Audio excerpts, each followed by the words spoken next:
Hello friends, welcome back to cinema secrets. இன்றைக்கி இந்த வீடியோவில் நான் பேச போகிறது ஒரு கிசு மேட்டர் தான். மறுபடியும் கிசுக்கு வந்துட்டியா?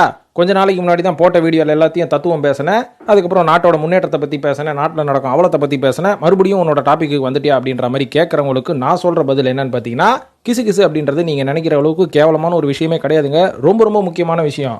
எப்படி சொல்கிறேன்னு பார்த்தீங்கன்னா, இன்றைக்கி இருக்கக்கூடிய காலகட்டத்தில் நம்ம வந்து சோஷியல் மீடியாவில் வரதா இருந்தாலும் சரி, டிவியில் வரதா இருந்தாலும் சரி, மொபைலை திறந்தாலே வரதா இருந்தாலும் சரி, ஒரு சில பேரை போர்ட்ரே பண்ணுறதுக்கு அவங்களுக்குன்னு ஒரு டீமை வச்சு அவனுங்க நல்லவனுக்கு தான்டா, நல்லவனுக்கு நம்பியே ஆகணும்டா அப்படின்ற அளவுக்கு ஏகப்பட்ட போஸ்ட்டை போட்டு நம்மளோட மனசையே மாற்றி விட்டுருவானுங்க. இந்த ட்ராமாவை நம்பி மக்கள் பல வருஷம் இவங்க பின்னாடியே ஓடுவாங்க, இவங்களுக்கு ஆதரவு கொடுப்பாங்க, இவங்க நடிகிற படத்துக்கு கொடி கட்டி ஸ்டார் கட்டி தோரணம் கட்டுவானுங்க. ஸோ இவங்களும் வந்து மக்களோட ஆதரவு வச்சு நல்லா கல்லா கட்டி நல்லா வீடு வாசல் காரு பங்களா அப்படின்ற மாதிரி செட்டில் ஆகி லொட்டு லொசுக்கு அப்படின்ற மாதிரி ரொம்ப ஜாலியாக வாழ்ந்துருவாங்க. அதுக்கப்புறம் அவங்களோட காலங்கள்லாம் முடிஞ்சு போனதுக்கப்புறமா இவங்களோட மார்க்கெட்டே டோட்டலாக அதுக்கப்புறம் கொஞ்சமாக டிப்பாகும். பார்த்தீங்களா, அடுத்தடுத்த நடிகர்கள் வந்துருவாங்க ஃபீல்டில். இவங்கெல்லாம் வந்ததுக்கப்புறம் இனிமேல் நம்ம பெருசாக ஒன்றுத்தையும் தேத்த முடியாது, சரிப்பா ஒத்துப்போம் நம்மளோட தவறுகள் அப்படின்னு சொல்லி மேடைக்கு மைக்க பிடிச்சி, நான் அந்த காலகட்டத்தில் எவ்வளோ சிகரெட் அடிச்சிருக்கேன் தெரியுமா, எவ்வளோ சரக்கு அடிச்சிருக்கேன் தெரியுமா, நான் பார்க்காத சரக்கே கிடையாது தெரியுமா, இனி நான் திருந்தி வாழ்றேன் பாரு அப்படின்ற மாதிரி உத்தமனுங்க மாதிரி பேசுவானுங்க. ஆனால் அந்த காலகட்டத்தில் இவங்களோட படத்தில் தான் சிகரெட் பிடிக்கிற சீனு, சரக்கு அடிக்கிற சீனு, இந்த மாதிரி ஏகப்பட்ட சீன் வந்து அதை பார்த்து ஒரு சில பேர் என் தலைவரே சிகரெட் பிடிக்கிறாரு, நான் பிடிக்கூடாதா ஸ்டைலா அப்படின்ற மாதிரி மாறி போன ஆட்கள்லாம் உண்டு. ஸோ இந்த மாதிரி அந்த காலகட்டத்தில் இவங்க வந்து பீக்கில் இருக்கக்கூடிய பீரியடுகளில் இவங்க செய்கிற தவறுகள் வந்து எந்த ரசிகர்களுக்கும் கண்ணில் தெரியவே தெரியாது, கண்மூடித்தனமாக நம்புவாங்க. ஆனால் இந்த கிசு அப்படின்ற ஒரு மேட்ரு மூலயமா தான் இன்டைரக்டாக இவங்களை பற்றி சொல்லும் போது ஒரு சில புத்தி இருக்கிறவன் புரிஞ்சுப்பான், அடடா இவரை வந்து நம்ம இவ்வளோ நாள் ஃபாலோ பண்ணுறோம், இந்த ஆளுக்கு பின்னாடி இன்னொரு முகம் இருக்குதா, ரைட்டு இவனை பர்சனலாக ஃபாலோ பண்ணுவானா, இவன் படத்தை பார்த்தோமா, வீட்டுக்கு வந்தோமா, நம்மளோட ஜோலியை பார்த்தோமா அப்படின்ற மாதிரி இருந்துப்போம் அப்படின்ற மாதிரி பல பேர் தெரிஞ்சிருக்கிறாங்க. முக்காவாசி பேர் திருந்தவே இல்லை அப்படின்ற மாதிரி தான் நான் சொல்லுவேன். ஸோ கிசுவை என்றைக்குமே வந்து நீங்கள் வந்து கொச்சையாக சொல்லாதீர்கள். கிசுவால் பல பேர் வந்து தன்னோட ஞானம் பிறந்ததுக்கு கிசுவும் ஒரு காரணம். அந்த வகையில் இன்னைக்கு நான் கிசுவாக பேச போகிறது யாரை பற்றின்னு பார்த்தீங்கன்னா, தமிழ் சினிமா நடிகைகளை பற்றி கிடையாது, மாறாக தமிழ் சீரியல் நடிகைகளை பற்றி பேசுவோம். ஏன்னா சினிமா நடிகைகளோட கம்பேர் பண்ணால் சீரியல் நடிகைகளோட வாழ்க்கை தான் நாறுன்னு நாத்தடிக்குதுங்க. ஏனே தெரியல, நானும் ரொம்ப காலமாக யோசிச்சுக்கிட்டு இருக்கிறேன். இந்த சீரியல் நடிகைகள் மட்டும் பார்த்தீங்கன்னா அடிக்கடி விவாகரத்து ஆகிடுது. எதுக்குப்பா சினிமா நடிகைகளை விவாகரத்துலாம் பண்ணுறது கிடையாது, அந்தளவு லைம் லைட்டில் இருக்கிறவங்களே நீங்கள் ஏமா இப்படி பண்ணுறீங்க? நீங்கள் சேஃப்டியாக மாதத்துக்கு ஒரு 10 நாள் 15 நாள் தானே ஷூட்டிங் போகிறீங்க, மீதி 10 நாள் வீட்டில் தானே இருக்கிறீங்க, உங்கள் குடும்பத்தோடு நீங்கள் டைம் ஸ்பெண்ட் பண்ணலாம். ஆனால் எதனால் குடும்பமே வேணாம்னு பிரிஞ்சு 2வது கல்யாணம் பண்ணி அதுவும் உருவிடாமல் போகுது அப்படின்னு நான் கொஞ்சம் அனலைஸ் பண்ணி பார்த்ததுக்கு அப்புறம் தான் தெரியுது இவங்க செய்கிற தவறுகளை. அந்த தவறுகள் என்ன அப்படின்றது இந்த வீடியோட இறுதியில் நான் சொல்கிறேன். அதுக்கு முன்னாடி எந்தெந்த நடிகைகள்லாம் முதல் கணவரை பிரிஞ்சு 2வது கணவரை திருமணம் பண்ணிக்கிட்டு அதுவும் ஒழுங்காக இல்லாமல் உருப்படியே இல்லாமல் வாழ்க்கையை தொலைச்சிக்கிட்டு தன்னைத்தானே மன நிம்மதியாக கேமராக்கு முன்னாடி நாலாம் பேர் சிறப்பாக வாழ்கிறேன் அப்படின்ற மாதிரி கான்ஃபிடென்ட் உமர் மாதிரி பேசுகிறாங்க. ஆனால் அதுக்கு பின்னாடி இருக்கக்கூடிய உண்மைகள் என்னன்றது பல பேருக்கு தெரியவே தெரியாது. அது என்னன்றதை போட்டு உடைப்போம். ஆனால் சீரியல் நடிகைகளின் விவாகரத்து கதை அப்படின்ற மாதிரி எடுத்தால் அந்த வீடியோவே பத்தாது. ஒட்டுமொத்த சீரியல் நடிகைகளும் நம்ம லிஸ்ட்டில் தான் எடுக்கணும், சீரியல் நடிகர்களையும் ஒரு லிஸ்ட்டில் தான் எடுக்கணும். ஆனால் அதுக்கு நேரங்காலம் பத்தாதுன்றனால ஒரு சில பேரை பற்றி மட்டும் பேசுவோம். இந்த லிஸ்ட்டில் நான் முதலாவதாக சொல்ல போகிறது பாவனி ரெட்டி அப்படின்ற ஒரு நடிகை தான். இன்றைக்கி வந்து அவங்க சினிமா நடிகை ஆகிட்டாங்க அப்படின்ற மாதிரி அவங்களே சொல்கிறாங்க.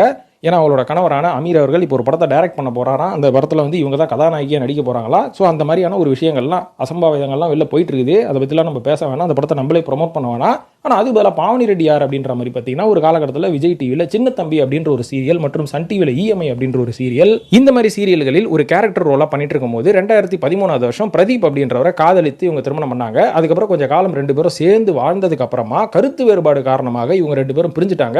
இந்த மாதிரி பிரிஞ்சதுக்கு அப்புறமா பிரதீப் அவர்கள் இவங்களோட பிரிவு தாங்க முடியாமல் கொஞ்ச காலம் ரொம்ப கஷ்டத்திலே இருந்து அதுக்கப்புறம் சூசைட் பண்ணிட்டு இறந்துட்டார் அப்படின்றது தான் ஒரு சோகமான நிகழ்வே நண்பர்களே. இதுக்கப்புறம் பார்த்தீங்கன்னா இவர் இறந்ததுக்கப்புறம் பாவனி அவர்கள் மறுபடியும் பிரதீப் அவர்களோட ஃப்ரெண்டான ஆனந்த் அப்படின்றவர் கூட கொஞ்ச நாள் ரிலேஷன்ஷிப்பில் இருந்தாங்க, லிவிங் டுகெதர்லேயும் இருந்தாங்க. அதுக்கப்புறம் இவங்களுக்குள்ளேயும் ஏதோ ஒரு பிரச்சனை அப்படின்றனால மறுபடியும் பாவனி அவர்கள் 2வது ஆனந்த் அவர்களை கட்டி விட்டாங்க. அதுக்கப்புறம் கடைசியாக பார்த்தீங்கன்னா ரொம்ப காலம் தனியாக இருந்த பாவனி அவர்கள் அவங்களுக்கு வந்து கன்சீவ்லாம் ஆனாங்க. அதுக்கப்புறம் வந்து அவங்க விவாகரத்து பண்ணாங்க, அதுக்கப்புறம் வந்து அபார்ஷன் பண்ணாங்க. மீண்டும் சின்ன திரையில என்ட்ரி கொடுக்கணும் அப்படின்னு சொல்லி இவங்க என்ட்ரி கொடுத்த இடம் தான் பிக் பாஸ் அப்படின்ற ஒரு விவகாரமான வீடு. இந்த வீட்டுக்குள்ள போனதுக்கப்புறம் ஆல்ரெடி இவங்களுக்கு கான்செப்டே சொல்லியிருப்பாங்க. அங்கே பாருங்க, போனால் உள்ள எவனையாவது ஒருத்தனை பிடிச்சி லவ் பண்ணு, இதுதான் கான்செப்ட், இதுதான் உன்னை உள்ள அனுப்புறேன், சும்மா அங்கே போயிட்டு கண்ணீர் விட்டு கதறிட்டு இருந்தேன்னு வையே, உன்னை மறுபடியும் 2 வாரத்தில் வெளில அமைச்சிரும் அப்படின்ற மாதிரி ஒரு அக்ரிமெண்ட் போட்டிருப்பாங்கன்னு வச்சுக்கோங்களேன். அந்த அக்ரிமெண்ட்டை மீறாமல் நம்ம பாவனி அவர்கள் உள்ளே போயிட்டு அமீர் அப்படின்ற ஒரு டான்ஸரோட ஒரு ரிலேஷன்ஷிப்பில் இருந்தாங்க. உள்ளே போனீங்கன்னா உங்கள் வீட்டு லவ் எங்கள் வீட்டு லவ் இல்லைங்க, கண்ணு கூசுற அளவுக்கு அந்த அளவுக்கு லவ். ஆனால் பல பேர் வீட்டில் குடும்பத்தோடு அதை உட்காந்து பார்த்துட்டு இருந்தாங்க. அடவானங்கட்ட பசங்களா அப்படின்ற மாதிரி யோசிக்க தோணுச்சு. நீ பார்க்கல அப்படின்னு கேட்டிங்கன்னா, இல்லைங்க நானே வந்து கொஞ்சம் கிளிப்பெல்லாம் வந்து செல்லில் தான் பார்ப்பேன். ஸோ இந்த மாதிரிலாம் போயிட்டு இருந்தது. ஸோ இந்த லவ் வந்து உள்ள இருக்கிற வரைக்கும் தானே ட்ராமா லவ் தானே அப்படின்னு பார்த்தீங்கன்னா வெளில வந்து கண்டினியூ பண்ணிட்டு இருக்காங்க. வெளில வந்து கண்டினியூ பண்ணால் கூட பரவாயில்லைங்க, இத்தனை வருஷம் கண்டினியூ பண்ணிட்டு இருக்காங்க, இத்தனை வருஷம் ஒன்றா சேர்ந்து வாழ்ந்துட்டு இருக்காங்கப்பா, நல்ல விஷயம் தானே, எதுக்கு குறை சொல்கிறேன் அப்படின்னு கேட்டிங்கன்னா இதெல்லாம் எங்க ஆன் ஸ்க்ரீன் லவ்ங்க, ஆஃப் ஸ்க்ரீனில் என்ன பண்ணுறாங்க நம்மளுக்கு என்ன தெரியும், யோசிச்சு பாருங்களேன். ஸோ இந்த மாதிரி லவ் பண்ணிட்டு இருந்து இப்போ மூன்றாவதாக அமீர் அவர்கள் கூட தான் இவங்க வந்து ரிலேஷன்ஷிப்பில் இருக்கிறாங்க. இன்னும் கல்யாணம் ஆச்சா என்னன்ற மாதிரிலாம் தெரியல. ஆனால் எப்படி இது ஒரு மாதிரி ஒரு வாழ்க்கை, எப்படி இந்த வாழ்க்கை, எதுக்கு இந்த வாழ்க்கை அப்படின்ற மாதிரி இவங்களை பார்த்து நம்மளுக்கு கேட்க தோணுது. நம்மளுக்கு என்ன வந்து அவங்களோட பர்சனல் லைஃப் அவங்க எப்படி வாழ்ந்துட்டு போகிறாங்க. ஆனால் இந்த லிஸ்ட்டில் இத்தனை கல்யாணம் பண்ணாங்க சீரியல் நடிகையான பாவனி அவர்கள் அப்படின்னு சொல்கிறது என்னோட கடமை. அதனால் அந்த கடமையை நான் முடித்து விட்டேன். இப்போது பாவனி அவர்களை தொடர்ந்து இரண்டாவதாக நான் சொல்ல போகிறது மைனா நந்தினி அவர்கள். இவங்களோட கேஸ் தான் கான்ட்ரோவர்சியலான கேஸ் நண்பர்களே. அது என்ன மேட்டர்னு பார்த்தீங்கன்னா இவங்க கிட்டத்தட்ட ஒரு 8 வருஷத்துக்கு முன்னாடி பாடி பில்டரான ஒரு கார்த்திக் அப்படின்றவரை காதலிச்சாங்க. அதுக்கப்புறம் இவரை நான் திருமணம் பண்ணிக்க போகிறேன் அப்படின்ற மாதிரி அனௌன்ஸ்மெண்ட் பண்ணி இவங்களோட சீமந்தமா அதுக்கு முன்னாடி நலங்கு வைப்பாங்களே, இந்த நலங்கு மோத கொண்டு டிவியில் வந்துருச்சுங்க. கலைஞர் டிவியில் உட்கார வச்சு நலங்கெல்லாம் வச்சானுங்க, வெக்கங்கட்ட பசங்களா அப்படின்ற மாதிரி பல பேர் கேட்டாங்க. அதை பற்றிலாம் அவங்க கவலைப்படுறதில்ல. இதுதான் என் ப்ரொஃபஷனை தான் நான் பண்ணுவேன் அப்படின்ற மாதிரி கண்டினியூ பண்ணாங்க. இதுக்கப்புறம் பார்த்தீங்கன்னா இவங்க 2 பேரும் கல்யாணம் பண்ணிப்பாங்க அப்படின்ற மாதிரி கல்யாணமும் ஆச்சு. கல்யாணம் ஆன கொஞ்ச காலத்திலே கிட்டத்தட்ட ஒரு 8 மாதத்துலேயே பார்த்தீங்கன்னா நந்தினி அவர்கள் கார்த்திக் அவர்களை பிரிஞ்சு அவங்க அப்பாவோடய போயிட்டாங்களாம். இதுக்கப்புறம் இந்த வேதனை தாங்க முடியாமல் கார்த்திக் அவர்கள் சூசைட் பண்ணி இறந்துட்டார் அப்படின்ற மாதிரி சொல்லப்படுது. இந்த லெட்டரில் வந்து அவர் குறிப்பிட்டது என்னன்னு பார்த்தீங்கன்னா நான் வந்து சூசைட் பண்ணி இறந்ததுக்கு முக்கியமான காரணமே நந்தினி அவர்களோட தந்தை தான் அப்படின்ற மாதிரி எழுதி வச்சுட்டு இறந்துருக்கிறாரு. இதுக்கு காரணம் நந்தினி அவர்கள் எனக்கு கொடுத்த டார்ச்சர் மற்றும் எனக்கு உண்டான மன உளைச்சல் அப்படின்ற மாதிரி கிளியர் கட்டாக எழுதி வச்சுட்டு இறந்தனால கார்த்திக் அவர்களோட தாயார் வந்து போலீஸில் கம்ப்ளைண்ட் கொடுத்தாங்க. அதுக்கப்புறம் பல மீடியாக்களில் பேட்டி கொடுக்கும்போது நந்தினி தாங்க முக்கியமான காரணம் என்ன அப்படின்ற மாதிரி பார்த்தீங்கன்னா கல்யாணம் ஆகி 2 பேரும் வந்து தனி கொடுத்தனம் நடத்திட்டு இருந்தாங்க. அப்போ நந்தினி அவர்கள் அப்பப்போ ஈஸியாரில் என் ஃப்ரெண்ட்ஸோட நான் பார்ட்டியில் இருக்கேன், என் ஃப்ரெண்ட்ஸோட படம் பார்த்துட்டு இருக்கேன் அப்படின்ற மாதிரி ஒரு வெறுப்பேற்றுற அளவுக்கு பல வாட்டி ஃபோன் பண்ணி சொல்லும் போது இவருக்கு அதாவது கார்த்திக் அவர்களுக்கு ரொம்ப மன உளைச்சல் ஆயிடுச்சு. இதன் காரணமாக தான் இதை தாங்க முடியாமல் ஒரு காலகட்டத்தில் நந்தினி பிரிஞ்சே போயிட்டதுக்கப்புறமா இவனால் வாழ பிடிக்காம இவன் இறந்துட்டான் அப்படின்ற மாதிரி அவரோட தாயார் சொல்கிறாங்க. ஸோ இந்த பக்கம் நந்தினி அவர்களை எடுத்து கேட்டால் இவங்க என்ன சொல்கிறாங்கன்னு பார்த்தீங்கன்னா ஆரம்பத்தில் இவங்க நாங்கள் 2 பேரும் கல்யாணம் பண்ணிட்டு நல்லா தாங்க இருந்தோம். ஆனால் இவரோட பாஸ்ட் லைஃப் கொஞ்சம் கொஞ்சமாக தான் எனக்கு தெரிய ஆரம்பிச்சது. ஏன்னா 2014 வருஷமே இவர் கூட ஜிம்மில் வந்து எக்ஸசைஸ் பண்ணிட்டு இருந்த ஒரு பொண்ணான அபிநயா அவர்களை காதலிச்சு இவர் திருமணம் பண்ணியிருக்காரு. இந்த பொண்ணை கைட்டி விட்டது அடுத்ததாக ஜிம்முக்கு வந்த வெண்ணிலா அப்படின்ற பொண்ணை 2வது திருமணம் பண்ணியிருக்காரு. இதெல்லாம் தாண்டி தான் 3வதாக என்கிட்ட வந்திருக்கிறாருங்க. இந்த விஷயம் கேள்விப்பட்டதுக்கு அப்புறமா தான் இவர் விட்டு பிரியணும்னு நான் முடிவு பண்ணேன், பிரிஞ்சுட்டேன். ஆனால் அவர் வந்து பண்ணிக்கிட்டேன் இந்த விஷயங்களுக்கு வந்து நான் எந்த அளவிலும் பொறுப்பு இல்லை அப்படின்ற மாதிரி நந்தினி அவர்கள் சொல்லி கைண்டி போயிட்டாங்க. ஆனால் இது எதுவுமே நடக்காத மாதிரி 2013 வருஷம் 13வது வருஷமா இல்லைங்க 19வது வருஷம் இவங்க கூட சீரியலில் நடித்த யோகேஸ்வரன் அப்படின்றவரை திருமணம் பண்ணி இன்னைக்கு அவங்களுக்கு ஒரு பையனும் இருக்கான். ஸோ அவங்களோட பாஸ் லைஃப்பும் இவ்வளோ கடினமான ஒரு பாஸ் லைஃப் தான். 3வதாக சொல்ல போகிறது நிவேதிதா அப்படின்ற ஒரு சீரியல் நடிகை. இவங்களோட மூஞ்செல்லாம் பல பேருக்கு ஞாபகம் இருக்கான்னு தெரியல. நானே லிஸ்ட் எடுக்கும்போது தான் இவங்களோட கதையை பற்றி கேட்டேன். வாணி ராணி, கல்யாண பரிசு, மகாராசி போன்ற சீரியல்கள் எல்லாம் பெருசாக லீடுலாம் கிடையாது. இவங்க ஒரு ஆர்டிஸ்ட்டாக பண்ணிட்டு இருந்தாங்க. ஆனால் இவங்க எப்போ லைம் லைட்டுக்கு வெளில தெரிய ஆரம்பிச்சாங்கன்னு பார்த்தீங்கன்னா ரொம்பவே பெரிய லெஜண்ட் நடிகரான SSR அப்படின்ற ஒரு நடிகர் இருக்கார் பார்த்தீங்களா, இவரோட பேரனான SS ஆரியன் அவர்களை இவங்க திருமணம் பண்ணிக்க போகிறாங்க, 2 பேரும் லவ் பண்ணுறாங்க அப்படின்னு தெரிஞ்ச உடனே தான் இவங்களை பற்றி பல பேருக்கு வெளில தெரிய ஆரம்பிச்சது. இந்த பொண்ணு யாருப்பா, SS ஆரியன்றவர் எவ்வளோ லெஜண்டோட பேரன். ஸோ அவரும் ஒரு சீரியலில் தான் நடிச்சிட்டு இருக்காரு, இவங்க 2 பேரும் திருமணம் பண்ணிக்க போகிறாங்களா அப்படின்ற மாதிரி வெளில தெரிஞ்சு அதுக்கப்புறமா தான் இவங்க பாப்புலர் ஆனாங்க. 2 பேரும் திருமணம் பண்ணாங்க, நல்லா தான் வாழ்ந்துட்டு இருந்தாங்க. ஆனால் திடீர்னு இவங்களுக்குள்ள ஏதோ ஒரு மிஸ் அண்டர்ஸ்டாண்டிங் வந்து 2 பேரும் டிவோர்ஸ் பண்ணிட்டாங்க அப்படின்ற மாதிரி சொல்லப்படுது. இதுக்கப்புறம் பார்த்தீங்கன்னா நந்தினி அவர்கள் ரொம்ப காலமாக வந்து பிரிஞ்சிருந்தாங்க இவர்கிட்ட. 3 வருஷம் கல்யாணமே ஆகாமல் டிவோர்ஸுக்கு அப்புறம் கடைசியாக இவங்க கூட திருமகள் அப்படின்ற ஒரு சீரியலில் நடித்த சுரேந்திரன் அப்படின்றவரை திருமணம் பண்ணிக்கிட்டாங்க காதலித்து. ஆனால் இந்த பக்கம் நம்ம ஆரியனும் வந்து சலைச்சவர் கிடையாதுங்க. அவர் பாருங்க பிடிச்சாலும் நான் புளியங்குமா பிடிக்கிறேன் பாரு அப்படின்ற மாதிரி ரொம்ப வருஷமாக ரொம்ப பாப்புலராக இருந்த ஒரு சீரியல் நடிகையான ஸ்ரித்திகாவை இவங்க கல்யாணம் பண்ணிட்டாங்க. ஸ்ரித்திகா அவர்களும் பார்த்தீங்கன்னா ரொம்ப சாதாரண ஆள் கிடையாதுங்க. அவங்களுக்கும் வந்து ஏற்கனவே ஒரு திருமணம் ஆயிருக்குது. அந்த திருமணத்தை விவகாரத்து பண்ணிட்டு தான் ஆரியனை கல்யாணம் பண்ணிக்கிறாங்க. இது கேட்கறதுக்கு வடிவேல் காமெடி மாதிரி இல்லை. உனக்கு எத்தனாவது, 5வது, உனக்கு 7வது அப்படின்ற மாதிரி இருக்குது இல்லையா. ஸோ இந்த ஸ்ரித்திகா யார் அப்படின்ற மாதிரி பார்த்தீங்கன்னா முதல்ல நாதஸ்வரம் அப்படின்ற ஒரு சீரியலில் நடித்து பயங்கரமாக ஃபேமஸ் ஆனவங்க. அந்த காலகட்டத்தில் இவங்களை பற்றி ஏகப்பட்ட கிசுகிசுகள்லாம் வந்தது. அதை பற்றிலாம் இப்போ பேசி அவசியம் கிடையாது அப்படின்ற மாதிரி நான் சொல்லுவேன். இதுக்கப்புறம் இந்த சீரியலில் நடிச்சிட்டு இருக்கும் போதே பார்த்தீங்கன்னா இவங்க ஒரு ஃபாரின் மாப்பிளே திருமணம் பண்ணிட்டாங்க. எப்படி பண்ணாங்க, இவங்க எப்படி சினிமாவுக்குள்ளே வந்தாங்க அப்படின்றத பற்றி பேசுவோம். ஸோ பேசிக்கலி ஸ்ரித்திகா அவர்கள் வந்து ஒரு மலேசியா தமிழ் பொண்ணுங்க. மலேசியாவில் தான் பிறந்து வளர்ந்ததெல்லாம். அதுக்கப்புறம் சென்னையில் வந்து நம்ம சினிமாவில் ட்ரை பண்ணுவோம் அப்படின்ற மாதிரி முடிவு பண்ணி அவரோட தங்கை சுதான்னு ஒருத்தங்க இருக்கிறாங்களாம், அவங்க மீடியாவில் தான் இருந்தாங்களாம். இவங்களோட ஹெல்ப்பில் இவங்க வந்து நிறைய ஆர்ட் ஃபிலிம்ஸு, டிவி சீரியல்ஸு, அதுக்கப்புறம் படங்களில் வந்து சின்ன சின்ன கதாபாத்திரங்கள், வெண்ணிலா கபடி கூட ஒரு சின்ன கதாபாத்திரம் வந்திருப்பாங்க பார்த்தீங்களா. இந்த மாதிரி நடிச்சிட்டு இருந்தவங்களுக்கு ஒரு மிகப்பெரிய பிரேக்கு இந்த நாதஸ்வரம் அப்படின்ற ஒரு சீரியலில் தான் கிடச்சி கொஞ்சம் பாப்புலர் ஆனதுக்கப்புறமா இவங்களுக்கு கிட்டத்தட்ட ஒரு 30 வயசு நெடுகுனால நம்ம திருமணம் பண்ணி செட்டில் ஆகிடும் அப்படின்ற மாதிரி கிறிஸ்டின் முறைப்படி 2019 வருஷம் ஒரு ஃபாரினர்னு சொல்ல முடியாது, ஃபாரினில் வேலை செஞ்சுட்டு இருந்த சனீஷ் அப்படின்றவரை திருமணம் பண்ணி செட்டில் ஆனாங்க. கொஞ்ச நாள் நல்லா தான் இருந்தாங்க. அதுக்கப்புறம் பார்த்தீங்கன்னா இவங்களுக்குள்ள ஒரு அண்டர்ஸ்டாண்டிங் இல்லாத காரணத்தினால 2 பேரும் மியூச்சுவலாக பிரிஞ்சுட்டாங்க அப்படின்ற மாதிரி சொல்லப்படுது. பிரிஞ்சதுக்கப்புறமா ரொம்ப வருஷம் தனிமையில் இருந்த ஸ்ருத்திகா அவர்கள் எஸ் ஆரியன் அவர்கள் கூட சேர்ந்து மகராசி அப்படின்ற ஒரு சீரியலில் நடிச்சிட்டு இருக்கும் போதே இவங்களோட ஃப்ரெண்ட்ஷிப் வந்து வெளில பயங்கரமாக பேசப்பட்டுச்சு. ஸோ ஏன்னா இவங்க வந்து நம்ம ஆரியன் அவர்கள் நிவேதிதா அவர்களை வந்து விவாகரத்து பண்ணதுக்கு முக்கியமான காரணமே ஸ்ருத்திகா கூட ரிலேஷன்ஷிப்பில் இருந்தது அப்படின்ற மாதிரி பேசினாங்க. ஆனால் ஸ்ருத்திகாவும் ஆரியனும் என்ன சொன்னாங்கன்னா, நாங்கள் 2 பேரும் ஃப்ரெண்ட்ஸுங்க, தப்பாக பேசாதீங்க அப்படின்ற மாதிரி பயங்கர உத்தமர்கள் மாதிரி பேசினாங்க. அதுக்கப்புறம் கொஞ்சம் காலத்திலே இந்த கிசுகிசுவெல்லாம் முடிஞ்சதுக்கப்புறம் இவங்க 2 பேரும் திருமணம் பண்ணி இன்றைக்கி இவங்களுக்கு குழந்தையும் இருக்குது அப்படின்ற மாதிரி சொல்லப்படுது. ஸோ எப்படி ரூட்டெல்லாம் மாதிரி எங்கே வந்து நின்றுருக்காங்க பார்த்தீங்களா? ஸோ 5ஆவதாக சொல்ல போகிறது செவ்வந்தி சீரியலா. இந்த சீரியல் மூலயமாக பாப்புலர் ஆனாங்களா தெரியல, திவ்யா ஸ்ரீதர் அப்படின்றவங்க. ஆனால் இவங்களோட கான்ட்ரவர்சியலான ஒரு மேட்ரு வெளில வந்தோன்னு தான் இவங்க பயங்கர பாப்புலர் ஆனாங்க. என்னென்னு பார்த்தீங்கன்னா, இவங்க ஏற்கனவே சீரியலில் நடிக்கிறதுக்கு முன்னாடி இவங்களுக்கு திருமணமாகி ஒரு குழந்தை இருக்காங்க. அதுக்கப்புறம் அந்த குழந்தைய எடுத்துகிட்டு தான் இங்கே சீரியல் நடிகை ஆகணும் அப்படின்னு சொல்லி சென்னைக்கு வந்தாங்க. வந்ததுக்கப்புறம் எல்லாமே நல்லா தான் போயிட்டு இருந்தது. அந்த குழந்தைய தூக்கிட்டு தான் அவங்க ஷூட்டிங் ஸ்பாட்டுக்கே போகலாம். எல்லாம் நல்லா போகும்போது எவனாவது நோண்டுறதுக்குன்னு ஒருத்தன் வருவான் பார்த்தீங்களா, அந்த மாதிரி ஒருத்தன் வந்தான். அவன் யாருன்னு பார்த்தீங்கன்னா அந்த நடிகரின் பேர் தான் அர்ணவ் அப்படின்ற மாதிரி சொல்கிறாங்க. 2017 வருஷம் கேளடி கண்மணி அப்படின்ற ஒரு சீரியலில் இவங்க நடிச்சிட்டு இருக்கும்போது அர்ணவ் தான் கோஸ்டார்னு நடிச்சிட்டு இருக்கும்போது இவங்க 2 பேருக்கும் வந்து ஒரு நல்ல ஃப்ரெண்ட்ஷிப் உருவாகி அதுக்கப்புறம் ஒரு நல்ல பாண்டிங் உருவாயிருக்குது. இதுக்கப்புறமா 2 பேரோட பாண்டிங்கும் லவ்வாக மாறி போய் நம்ம 2 பேரும் திருமணம் பண்ணிப்போம். ஆனால் திருமணம் பண்ணணும்னா ஆரியன் அவர்கள் ஆரண்யன்ற பாருங்க ஆரவ் அவர்கள் என்ன பண்ணியிருக்காருன்னா அர்ணவ் அவர்கள் என்ன பண்ணியிருக்காருன்னா, நீ வந்து என்னை திருமணம் பண்ணிக்கிட்டோன்னா நீ வந்து ஒரு இஸ்லாமிய மதத்துக்கு கன்வெர்ட் ஆகணும். ஏன்னா பேசிக்கலி நான் ஒரு இஸ்லாமிய மதத்தை சேர்ந்தவர் அப்படின்றனால இஸ்லாமியத்துக்கு கூட கன்வெர்ட் ஆகிருக்கிறாங்க. அதுக்கப்புறம் கன்வெர்ட் ஆகி 2 பேரும் திருமணம் பண்ணி கொஞ்ச நாள் குடும்பம் நடத்தினதுக்கப்புறமா அர்ணவர் அவர்களுக்கு வேற ஒரு பொண்ணோட தொடர்பு இருக்குன்னு தெரிஞ்சதுக்கப்புறம் இவங்களுக்கும் அர்ணவுக்கும் பெரிய பிரச்சனை வர ஆரம்பிச்சு சோஷியல் மீடியாவே நாரடிச்சிட்டாங்க. அதுக்கப்புறம் தான் இவங்க இவ்வளோ பெரிய ஆளா, இவங்களுக்கு பின்னாடி இவ்வளோ சோக கதைகள் இருக்கா அப்படின்ற அளவுக்கு சோஷியல் மீடியாவில் எல்லாரும் பெரிய லெவலில் பேச ஆரம்பித்தாங்க. ஸோ இந்த அளவுக்கு ஒரு சீரியல் நடிகையோட வாழ்க்கை நம்ம எதிர்பார்க்குற மாதிரி ஒரு மிகப்பெரிய ஒரு ஆடம்பரமான ஒரு நிம்மதியான வாழ்க்கை கிடையாதுங்க. ஏதாவது ஒரு கான்ட்ரவர்சியல் வாழ்க்கையில் தான் இவங்க மாட்டுறாங்க. இப்போ 6ஆவதாக சொல்ல போகிறது தீபா பாபு அப்படின்ற ஒரு சீரியல் தான்.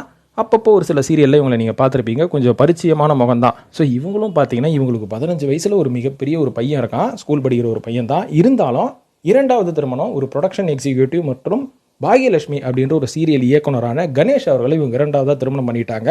ரொம்ப வருஷமாக வந்து இவங்க சிங்கிள் மதராக தான் இருந்தாங்க அப்படின்ற மாதிரி சொல்லப்படுது. ஏன்னா இவங்க திருமணமாகி கையில் குழந்தை இருக்கும் போதே அவங்களோட முதல் கணவர் வந்து இவங்களை விட்டுட்டு போயிட்டாராம். இதுக்கப்புறமா தான் இவங்க சீரியலில் வந்து நடிக்க ஆரம்பித்தாங்க. நாம் இருவர் நமக்கு இருவர் அப்படின்ற ஒரு சீரியல், அதுக்கப்புறம் அத்திப்பூக்கள் போன்ற சீரியல்லாம் நடிக்க ஆரம்பிச்சு பாகியலட்சுமி சீரியலில் நடிக்கும் போது அந்த இயக்குனர் யாருங்க கணேஷ், இந்த கணேஷோட வந்து ரொம்ப அட்டாச் ஆகி இவங்க 2 பேரும் ரெஜிஸ்டர் மேரேஜ் பண்ணிட்டாங்க அப்படின்ற மாதிரி சொல்லப்படுது. ஆனால் கணேஷ் அவர்களுக்கும் இவங்க வந்து 2வது மனைவி, அதாவது 2வதாக தான் இவங்களை திருமணம் பண்ணிக்கிட்டாரு. கணேஷ் அவர்களுக்கும் முதல் மனைவி வந்து அவரை விட்டு போயிட்டாங்க அப்படின்ற மாதிரி சொல்லப்படுது.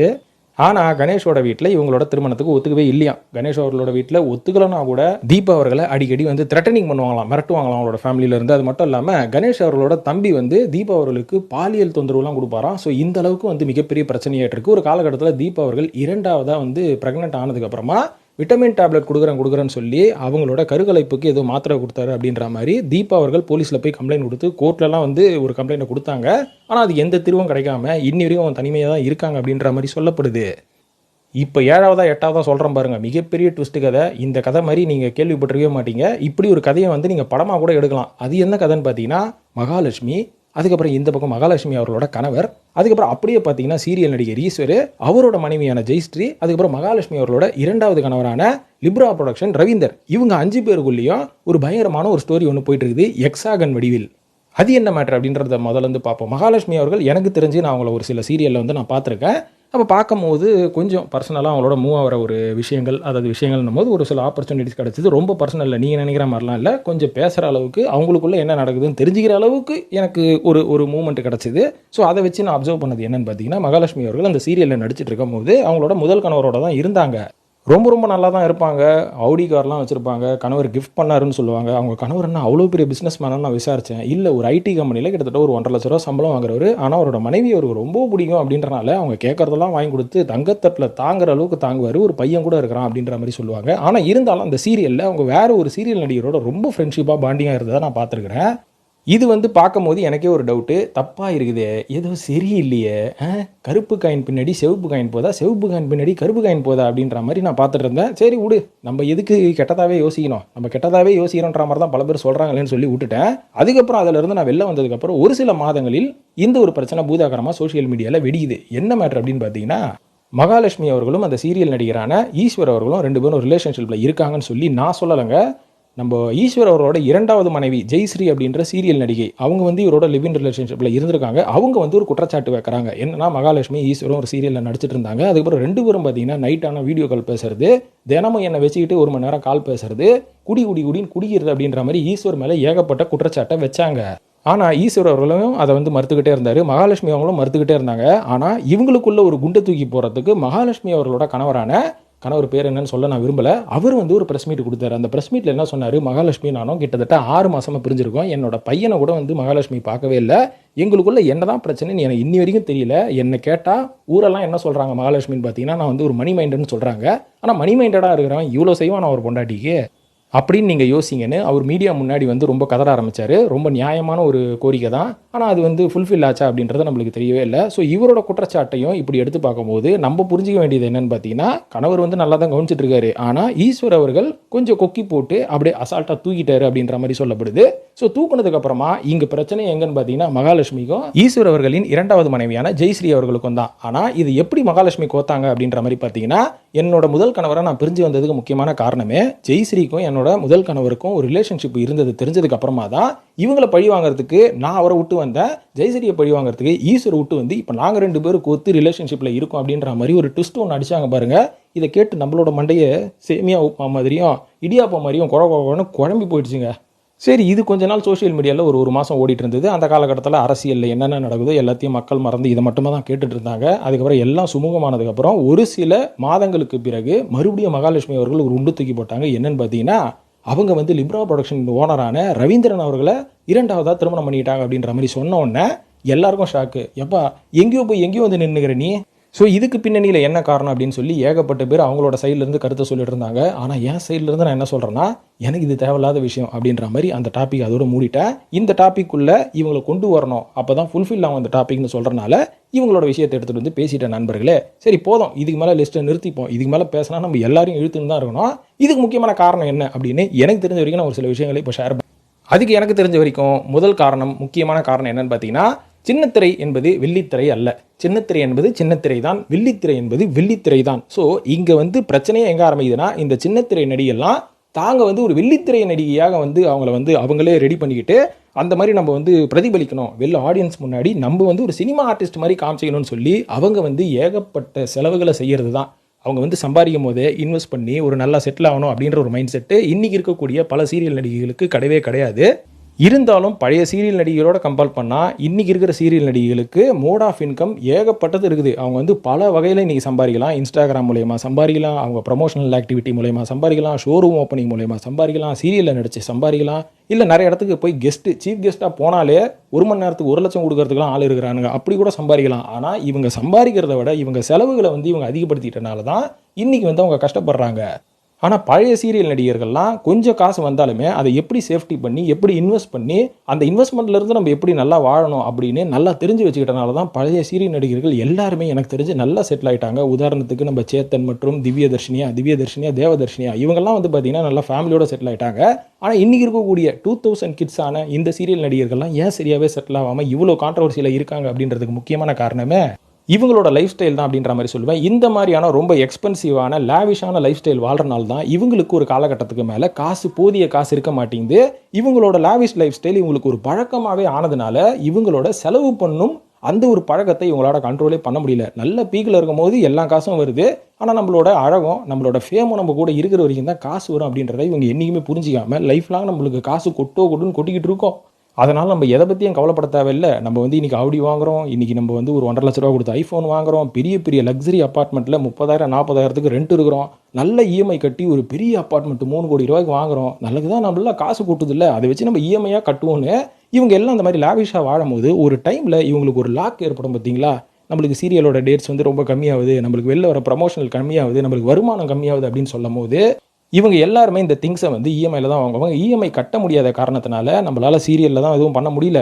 அதனால் நம்ம ஒரு நல்ல ஒரு வெல்த்தியான ஆளை வந்து நம்ம பார்த்து செட்டில் ஆகும் அப்படின்ற மாதிரியும் ஒரு சில பேர் மூவ் ஆகிறாங்க அப்படின்ற ஒரு விஷயம் நான் கேள்விப்பட்டேன் நண்பர்களே. உதாரணத்துக்கு சமீபத்தில் நம்ம ரோபோ சங்கர் அவர்கள் இறந்ததுக்கு அப்புறமா தான் அவரை பற்றி நிறைய விஷயங்கள் வெளில வர ஆரம்பிச்சுது.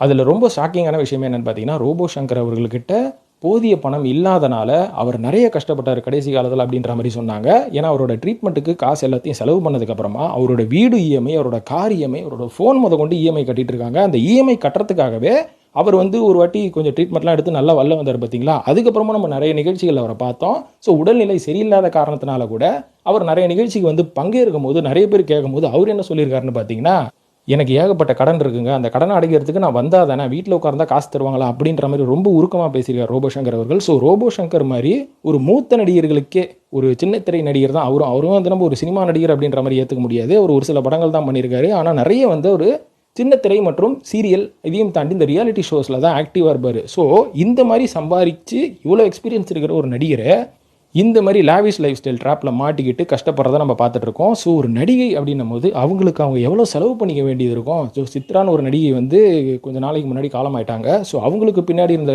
லைஃப் ஸ்டைல் மற்றும் கதைகளெல்லாம் நம்ம கேள்விப்பட்டிருப்போம் இல்லையா. ஸோ இதுக்கு முக்கியமான காரணம் என்னன்னு பார்த்தீங்கன்னா, இவங்க எல்லாருமே சினிமாவில் இருக்கக்கூடிய பெரிய பெரிய நடிகைகளை பார்த்து கம்பேர் பண்ணிக்கிட்டு நம்மளும் அப்படி தான், நம்ம இருக்கக்கூடியது கொஞ்சம் சிறிய காலகட்டம் தான், அதுக்குள்ளே நம்ம என்னென்ன மாதிரியான பந்தா காமிச்சிக்கணுமோ எல்லாத்தையும் காமிச்சு நம்ம அனுபவிச்சிருவோம் அப்படின்ற மாதிரி அன்பிளான்டு லைஃப் ஸ்டைல் இவங்க வாழ்றனால தான் இந்த மாதிரி இவங்க ராங்கான ரூட்டில் போகிறாங்க அப்படின்றது ஒரு சில பேர் சொல்லி நான் கேள்விப்பட்டேன். இதை தான் நான் முன்னுக்கு வைக்கிறேன். ஸோ இது வெறும் சீரியல் நடிகர்களுக்கு மட்டும் பொருந்தாத நண்பர்களே. இன்றைக்கி உடனே சம்பளம் பார்த்து உடனே காசு பார்த்ததுக்கப்புறம் இந்த திடீர் பணக்காரங்கெல்லாம் உட்காந்து நான் நம்பர் ஒரு சூப்பரான பணக்காரன் லக்ஸரி லைஃப் வாழ்கிறேன் பாருன்னு இவங்கெல்லாம் பந்தா காட்டி நாளைக்கு ஒரு காலகட்டத்துக்கு அப்புறம் இவங்களுக்கு வரக்கூடிய வருமானம் குறைஞ்சதுக்கப்புறமா இவங்க என்ன பண்ணுறதுன்னு தெரியாமல் திண்டாடி இவங்களும் கஷ்டப்பட்டு கூட இருக்கிறவங்களையும் கஷ்டப்படுத்தி தான் இன்றைக்கி பல பேர் வாழ்க்கையை ஓட்டுனுக்கிறானுங்க. இவங்களுக்கு எல்லாருக்கும் இந்த வீடியோ நீங்கள் டெடிகேட் பண்ணுங்கள். ஸோ எப்போவுமே நிறைய வருமானம் வரும்போது நம்மளுக்கு அடிச்சு தரா ஜாக்பாட்டு இதை இன்வெஸ்ட் பண்ணி நம்ம இதை 10 மடங்காக பெருகணுன்ற ஐடியாவுக்கு கொண்டு வாங்க. அதை விட்டுட்டு காசு வந்துருச்சு இல்லை, இனிமேல் நம்ம லைஃப் ஃபுல்லாக செட்டில், அதனால் நம்ம பயங்கரமாக செலவு பண்ணி விஜய் மாதிரி அஜித் மாதிரி சிவகார்த்திகேயன் மாதிரி வாழும் அப்படின்ற மாதிரி வாழாதீங்க. சிவகார்த்திகேயன்லாம் நல்லா சம்பாரிச்சிட்டு இருக்கும் போதே அந்த ஆள் வெளில பந்தா காமிக்காமல் அங்கங்கே இடம் வீடு வாங்கி அப்படி இப்படின்னு கோல்டுகளெல்லாம் இன்வெஸ்ட் பண்ணி அந்த ஆள் பயங்கரமாக செட்டில் ஆனதுக்கப்புறம் தாங்க இன்றைக்கி அந்த ஆள் வேறு லெவலில் வாழ்ந்துன்னு இருக்கிறான் அப்படின்றது பல பேருக்கு தெரியாது. ஸோ தளபதி விஜய் அவர்களே இன்றைக்கி இவ்வளோ சம்பளத்தை தூக்கி போட்டுட்டார் அப்படின்னு பார்த்தீங்கன்னா, கூட்டி கழிச்சு பார்த்தா அவரோட சொத்து 10,000 கோடிக்கு மேலே தாண்டும். ஏன்னா அவ்வளோ சம்பாரிச்சு அவ்வளோ இன்வெஸ்ட் பண்ணி வச்சிருக்கிறாரு தளபதி விஜய் அவர்கள். ஸோ வெள்ளித்திரை நடிகர்கள்லாம் இப்படி தான் ப்ராப்பராக பிளான் பண்ணி வாழ்கிறாங்க. அதனால தான் அவங்களோட ஃபேமும் என்றைக்கும் நிலச்சிக்கிட்டே இருக்குது, அவங்களோட வருமானமும் குறையாமல் இருக்குது. ஆனால் அந்த சின்னத்திரை நடிகர்கள் நேற்று அந்த புது பணக்காரன் அதுக்கப்புறம் கார்பரேட் கம்பெனியில் டக்குன்னு போனோன்னு 1 லட்ச ரூபா சம்பளத்தை தூக்கி கொடுத்துருவாங்க பாருங்கள். 1 லட்சம்லாம் இப்போ தராங்களான்னு தெரியல. ஸோ இவங்கெல்லாம் ஏன் லைஃப் ஸ்டைலில் கொஞ்ச நாள் நல்லா வாழ்கிறாங்க அதுக்கப்புறம் காணா போயிடறாங்கன்னு பார்த்தீங்கன்னா அன்பிளான்டு ஃபைனான்சஸ். ஸோ அதனால் ஃபினான்ஷியல் இன்டெலிஜென்ஸ் எல்லாருக்குமே இருக்கணும். அதை கற்றுக்கிட்டிங்கன்னா சீரியல் நடிகர்கள் மாதிரி இல்லைங்க, நீங்கள் வெள்ளித்திரை நடிகர்கள் மாதிரி உங்களோட ரியல் லைஃப்பில் வாழலாம் அப்படின்னு சொல்லி இந்த வீடியோ முடிச்சுக்கிற நண்பர்களே. இந்த வீடியோ பார்த்ததுக்கு நன்றி. ஸோ இது பற்றிய கருத்துக்களை கமெண்ட்டில் போட்டு வழக்கம் போல் சினிமா சீக்ரெட்ஸையும் சப்ஸ்கிரைப் பண்ணிட்டு ஃபாலோ பண்ணுங்கள். நம்ம சேனலை சப்போர்ட் பண்ணணும்னு நினைக்கிறவங்க நம்ம சேனலோட மெம்பர்ஷிப்பில் ஜாயின் பண்ணி